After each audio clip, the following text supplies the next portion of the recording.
오늘 미가서 5장 1절에서 4절의 말씀을 보면 1절은 무엇을 말하냐면 딸 군대여 너는 때를 모을지다 그들이 우리를 애워쌌으니 막대기로 이스라엘의 재판자의 뺨을 치리라 이래 돼 있거든요. 이게 뭐냐면 아수르가 북쪽 이스라엘을 침략해서 멸망시키고 이제는 남쪽 유다를 침략하고 모략하려고 하는 가운데 있어요. 그런데 남쪽 유다의 왕을 이스라엘의 아수르의 왕이 어떻게 하냐면 막대기로 뺨을 때리는 거예요. 남쪽 유다의 왕이 강대국의 나라의 왕 이방 왕이죠. 이방 왕에게 막대기로 뺨을 맞는 모습이 얼마나 수치스러워요. 그죠? 그 모습이 지금 미가서 5장 1절에서 나오는 거예요. 아수르를 하나님이 보내서 유다의 왕들에게 어떻게 때리는 거죠. 왜? 거짓 지도자. 이스라엘의 유다의 왕으로 세웠는데 이들이 거짓 지도자야. 그러니까 하나님이 아수르를 통하여 막대기 가지고 뺨을 맞는 수치를 당하게 한단 말이에요. 이것이 우리는 비참하잖아요.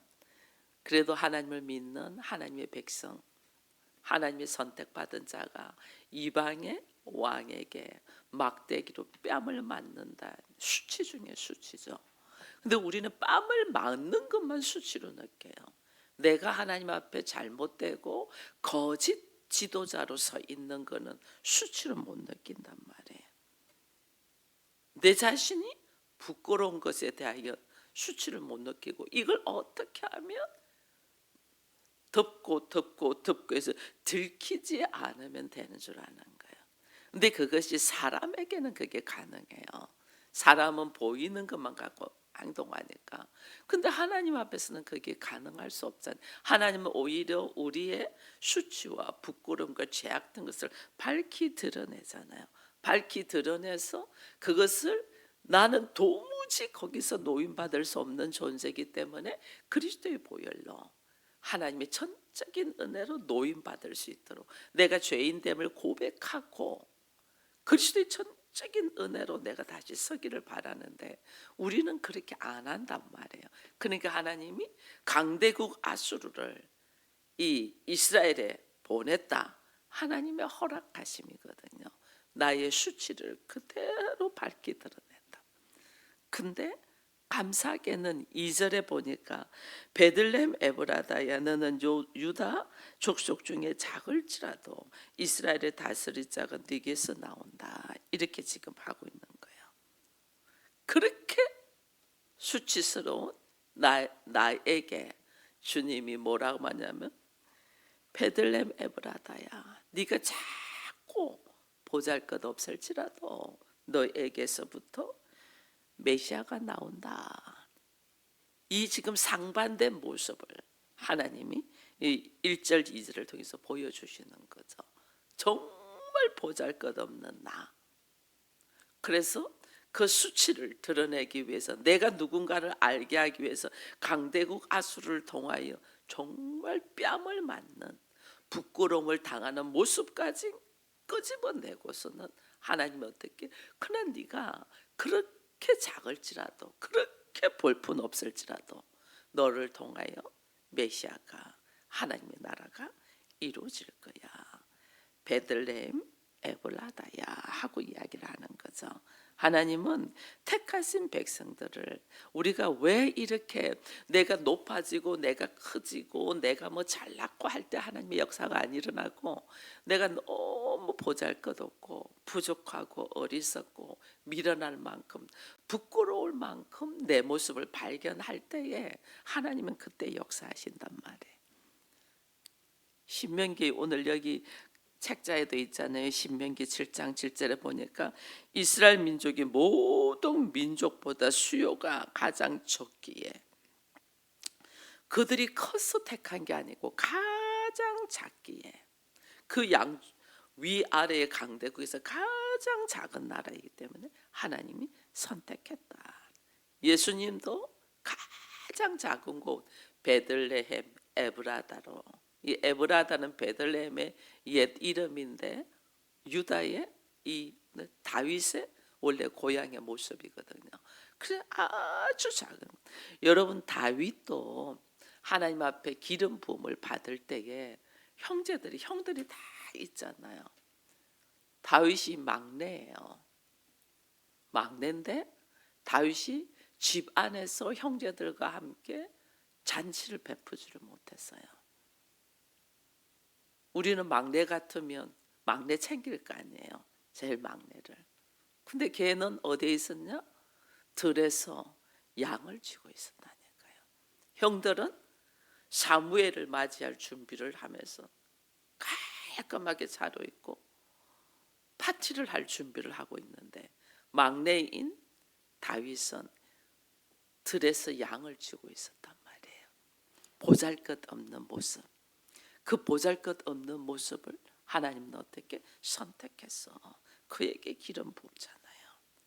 그러니까 에브라다, 베들레헴 에브라다, 네가 작을지라도 이스라엘의 다스릴 자가 네게서 나온다. 하나님의 일하심은 어디서 나온다? 거기서 나오는 거예요. 왜? 내가 높고 내가 잘났다 할 때는 다 내가 했다고 생각해요. 내가 아니고 철저히 나의 생각과 나의 가치관과 나의 어떤 가지고 있는 신념들을 내려놓고 도무지 내가 은혜 받을 자가 아닌데 나에게 은혜로 임하셔서 하나님의 일하심을 보게 하는 거죠. 그래서 세상 방법과 하나님의 방법이 완전 다른 것을 보게 되는 거예요. 세상의 평화와 하나님의 평안이 다르답니다. 여러분 베들레헴 에브라다의 베들레헴이 베들은 떡집이잖아요. 레헴은 풍요함이거든요.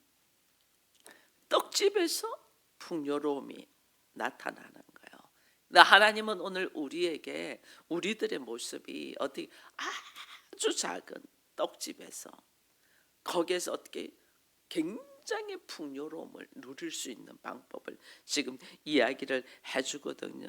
어떻게 그렇게 될 수 있냐는 거예요. 아주 작은 곳에서 우리는 많이 가지고 있고 높고 사람들의 칭찬을 받아서 내 안에서 평안을 누리고 풍요로움을 누린다고 우리는 그렇게 생각하잖아요. 그런데 하나님의 나라는 달라요. 아주 작은 곳에서 거기서도 풍요로움이 일어난다. 왜? 어떻게? 여러분 그 아주 작은 나의 믿음 안에 생명이 있는 믿음을 가진 자는 그 생명은 어떻게 살아 있으니까 점점 네가 생육하고 번성하고 충만하고 다스릴 자가 된다니까요. 그래서 우리들의 눈으로 볼 때 가진 거 있고 그 다음에 무슨 눈으로 보기에 크고 여기서 역사가 일어나는 게 아니에요. 성경은 항상 가장 작은 자를 통하여 하나님은 일하시는 것을 여러분 아셔야 돼요. 처음에 이스라엘 백성들이 막 왕 달라고 할 때 하나님이 초대 왕으로 사울을 세우는데 사울이 어디 지파예요? 베냐민 지파죠. 베냐민 지파는 이 12지파 중에서 가장 작은 지파. 왜냐하면 베냐민 지파에서 문제를 일으켜가지고 11지파가 베냐민 지파를 다 죽이잖아요. 레위 지파의 처벌, 베냐민 지파가 이게 밤새도록 가지고 놀다가 그 여인이 죽게 되거든요.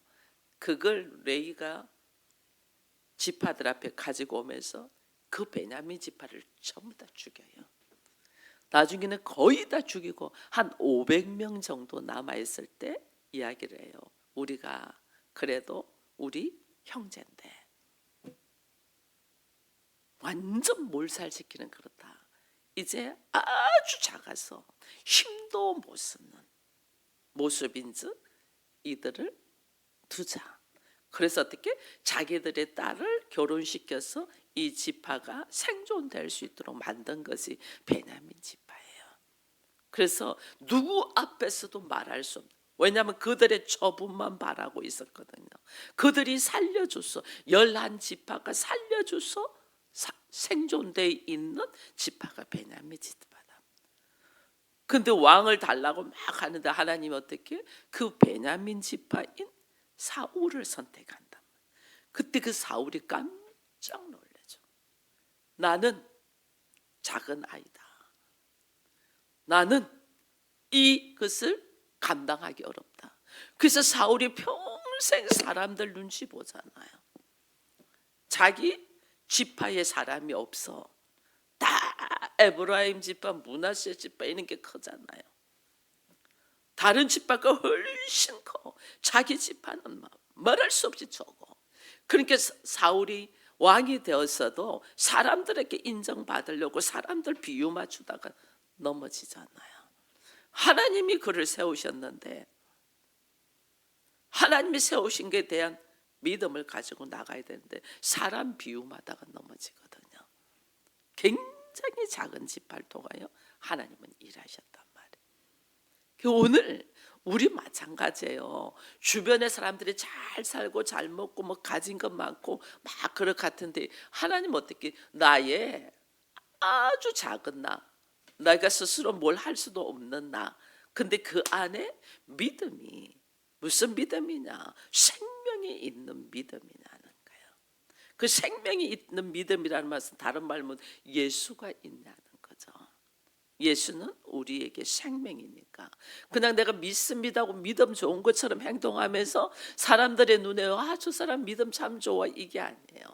그 믿음이 예수 그리스도가 있고 말씀이 있고 생명이 있냐는 생명이 있는 믿음을 가진 자는 삶의 모습이 달라진다. 그 믿음이 어떻게? 떡집이잖아요. 예수님이 베들레헴 떡집 거기서 풍성함의 역사가 일어나는데 그 안에 믿음의 생명이 있기 때문에 그게 생육하고 번성하고 충만하고 다스릴 수가 있는 거예요.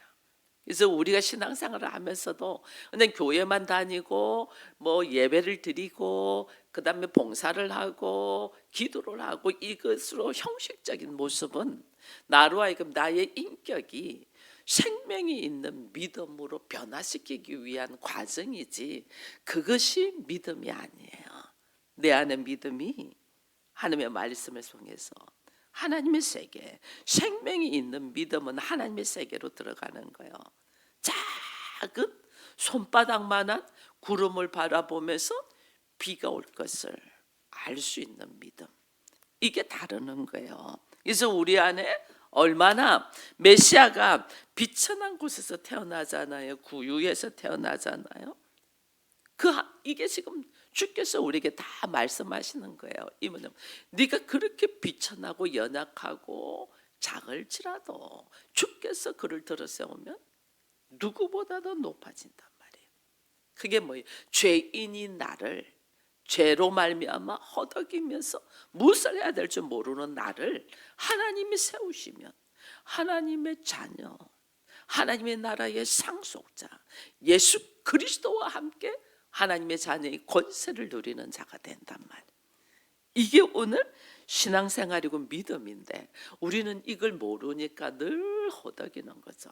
여러분 3절을 보면 우리 주님이 이제 이런 성경에 이런 말씀인데 여인이 해산하기까지 그들을 붙여두겠다. 이 그들이 뭐냐면 아수르예요. 여인이 해산할 때는 얼마나 불안해요. 여인이 잉태해서 해산할 때는 내가 스스로 어때? 내가 죽을 수도 있는 상황이잖아요. 근데도 하나님이 그들을 아수르를 너를 괴롭히고 힘들게 하는 고난을 원수를 붙여준단 말이에요. 그래서 하나님이 아수르가 이스라엘을 침략하도록 그냥 방치해 놓잖아요. 우리가 온전히 말씀으로 믿음으로 생명이 있는 믿음으로 살아가기까지 하나님이 나를 훈련시킨단 말이에요. 훈련시켜서 원수들을 내 주변에 배치시켜 놓는다. 내가 말씀 가운데로 바로 살도록. 그렇지 않으면 우리는 얼마나 방탄된 세계로 갈 수가 있어요. 세상으로 얼마든지 빠져나갈 수 있어요. 우리들의 기질은. 그래서 하나님이 내 주변에 나를 힘들게 하는 원수들을 하나님께서 배치시켜 나를 세상으로 방탕된 모습으로 자기 가치관으로 빠져나가지 않고 하나님 없으면 내가 이것을 뚫고 나갈 수 없다는 고백 속에서 나를 거룩한 모습으로 이루도록 하기 위하여 배치한다. 그렇게 하나님 지금 적혀 있잖아요. 그러면서 그 후에는 그의 형제 가운데에 남은 자가 이스라엘 자손에게 돌아오리라. 그 어려운 상황 속에서도, 그 힘든 상황 속에서도 믿음으로, 생명이 있는 믿음은 살아날 거 아니에요.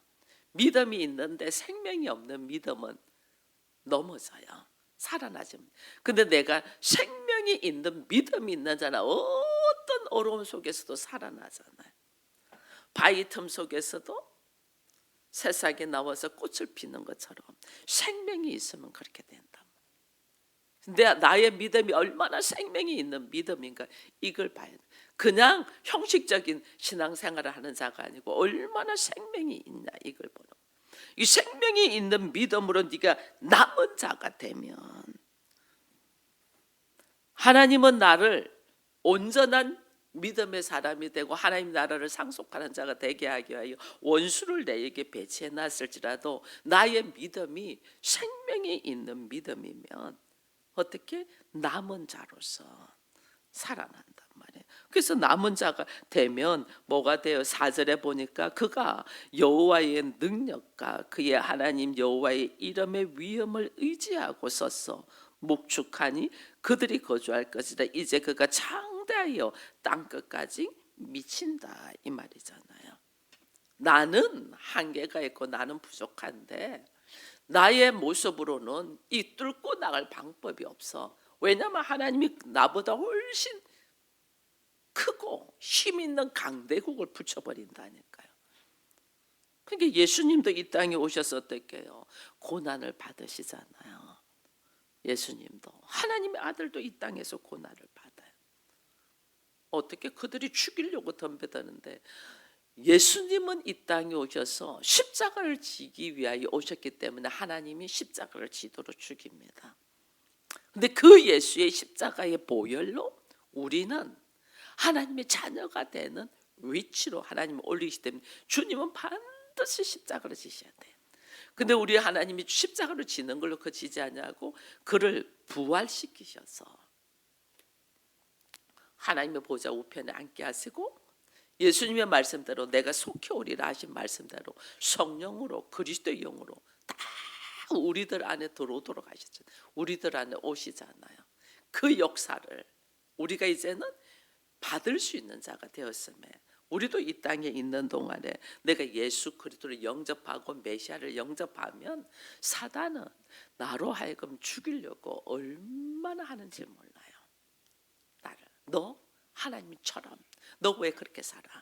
네가 하나님처럼, 네 인생 네 거야. 한 번 사는 인생 멋지게 살아. 그런 말 우리가 세상에서 많이 듣잖아요. 왜 그렇게 살아? 한 번 사는 인생 멋지게 살아. 그게 우리 안에 하나님처럼 되고 싶어하는 마음이 있단 말이에요.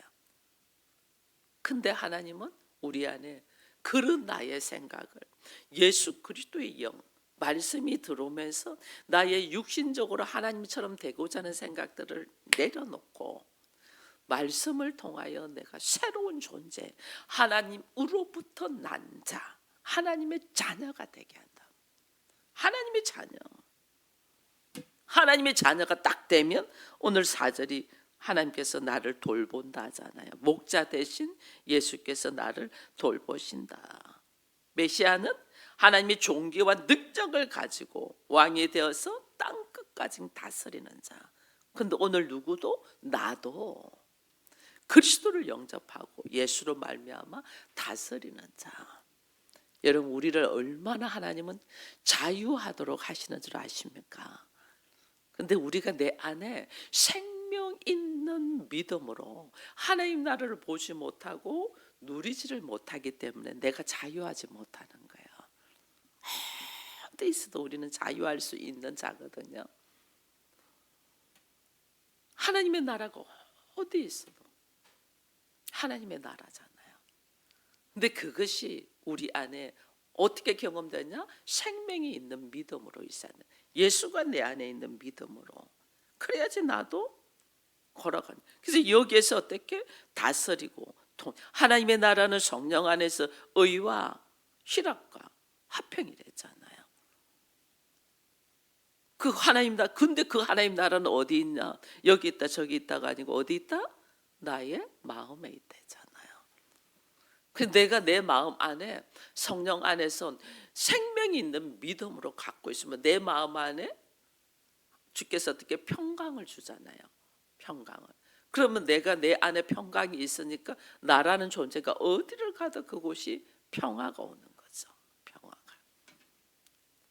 그것이 오늘 내 안에 얼마나 내가 예수 그리스도로 말미암아 생명이 있는 믿음을 가지고 인자가 확연하게 다르는 거예요. 여기 오늘 본문 제목은 작고 보잘것없는 곳에서. 우리들의 눈으로 볼 때는 작고 보잘것없죠. 우리들 눈으로.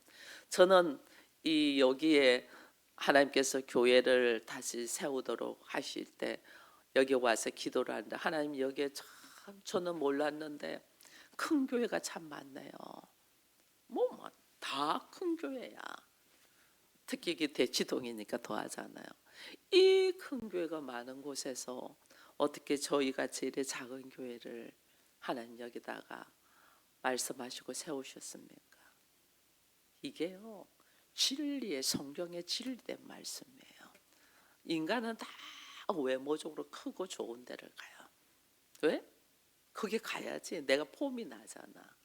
그리고 내가 왔는지 안 왔는지도 모르잖아. 그죠? 그리고 내가 봉사를 하든 안 하든 교회는 돌아가잖아. 내가 부담이 하나도 없는 거예요. 그래서 다 큰 교회로 가죠. 근데 그게 생명이 있는 믿음이 아니죠. 그거는 생명이 있는 믿음이 있어야지 우리가 하나님 나라를 작고 보잘것없는 곳에서 하나님의 역사가 일어나는데 우리는 그거를 안 하려고 한단 말이에요. 작고 보잘것없는 곳에서. 오늘 나라는 존재가 아무것도 할 수 없는 한계에 딱 부딪힐 때 그때 은혜의 때거든요. 한계에 부딪힐 때 내가 도무지 할 수 없다. 이거는 내 선에서는 도무지 할 수 없다. 여러분 그렇잖아요. 자녀 내 뜻대로 되나요? 안 돼요. 그래서 자녀가 선물이에요. 나를 나되게 하시는 하나님의 선물. 내 마음대로 하면 그게 무슨 선물이겠어요? 안 되니까 하나님의 선물인 거예요. 우리를 새롭게 하는 하나님의 귀한 도구로 주셨다니까요. 인생이 내 뜻대로 되나요? 안 되잖아요.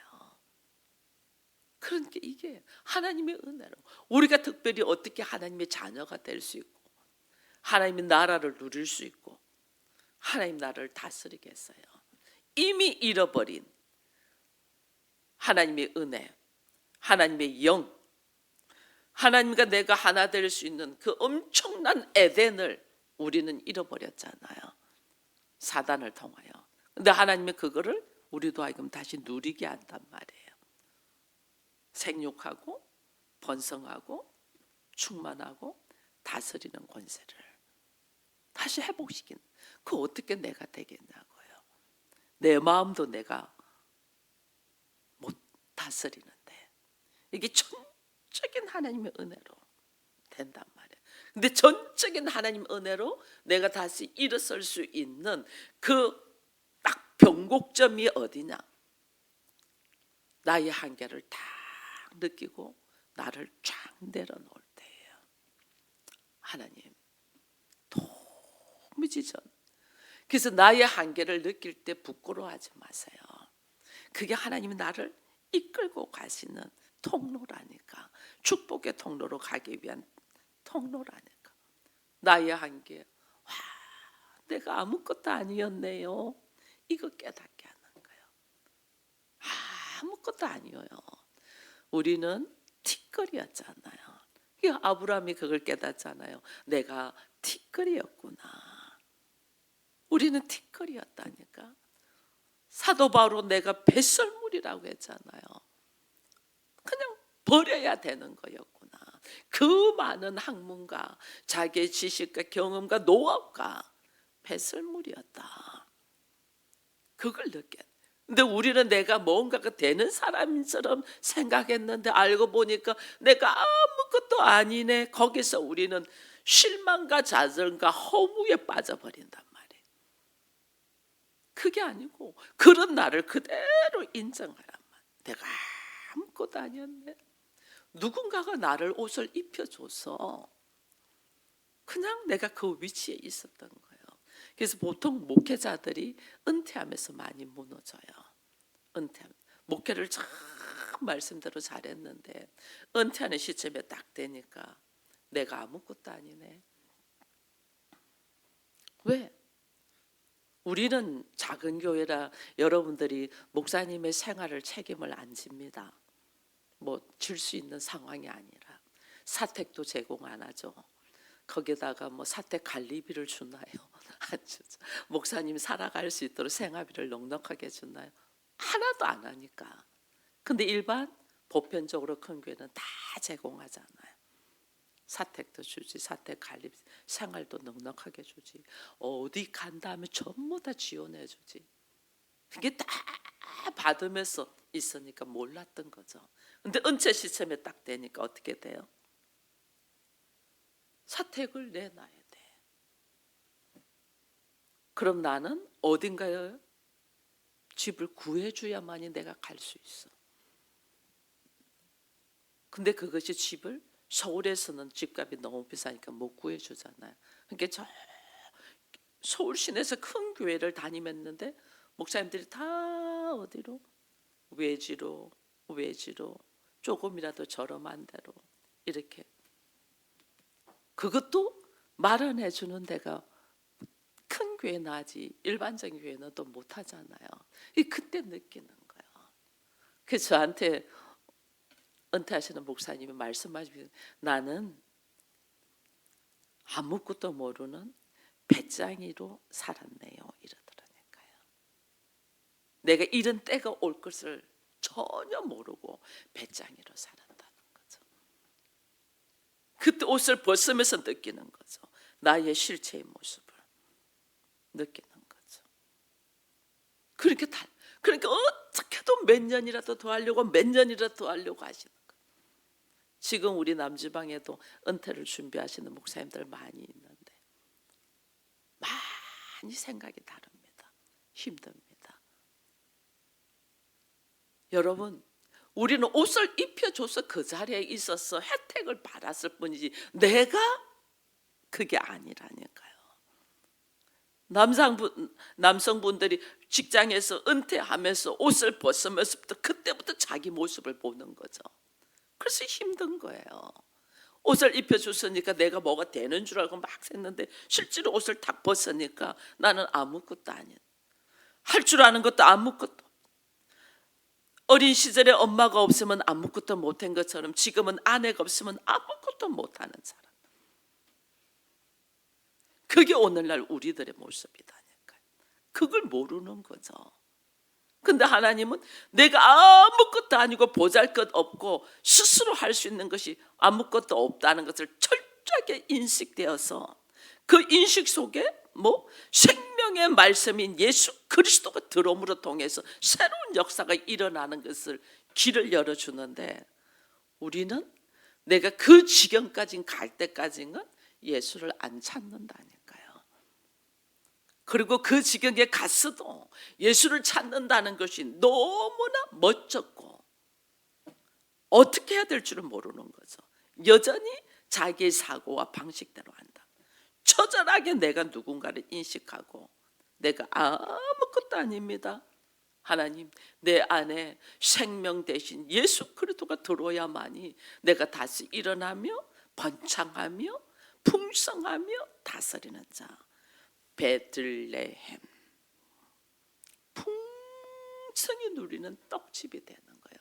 아주 작은 베들레헴, 보잘것없는 베들레헴이 그 안에 생명의 떡인 예수 그리스도가 들어오면서 풍성하게 누리는 자가 됐단 말이에요. 이게 하나님의 나라거든요. 그래서 하나님의 나라는 겨자씨 한 알만 같아 이렇게 말했잖아요. 이게 뭐냐, 볼품이 없게 보이는데 거기에 생명이 들어가면 그 생명이 엄청난 역사를 일으키잖아요. 이게 오늘 우리들의 삶의 모습으로 실질적으로 하나님은 나타나게 하기 위해 말씀하시는데, 저는 안타까운 것 중에 하나가요, 많은 사람들이 신앙생활 하는데 신앙생활 따로 자기의 인생 따로 이래 살아요. 이게 하나가 안 돼 있어요. 신앙생활 예배 따로 나의 삶의 모습 따로 하나가 안 돼 있어요. 이게 하나 되어라는 거거든요. 하나. 남자와 여자가 도무지 다른데 하나 되듯이 세상에서 있는 나의 육체 모습이 영적인 하나님의 나라를 누리는 신앙생활과 어떻게 하나 되겠어요? 근데 이거 하나 되어라는 거거든요. 그러려면 어떻게 처절하게 육적인 사고를 내려놔야 하고 그리스도의 생명의 말씀이 내 안에 들어와야지 되는데 우리가 이걸 안 하죠. 그러니까 신앙생활 따로 내 생활 따로 하나의 말씀 따로 내가 말하는 것 따로. 그러니까 우리가 베들레헴의 그 깊이를 모르는 거예요. 생명의 떡집에서 풍성함을 누리는 것이 뭔 줄 모르는 거죠.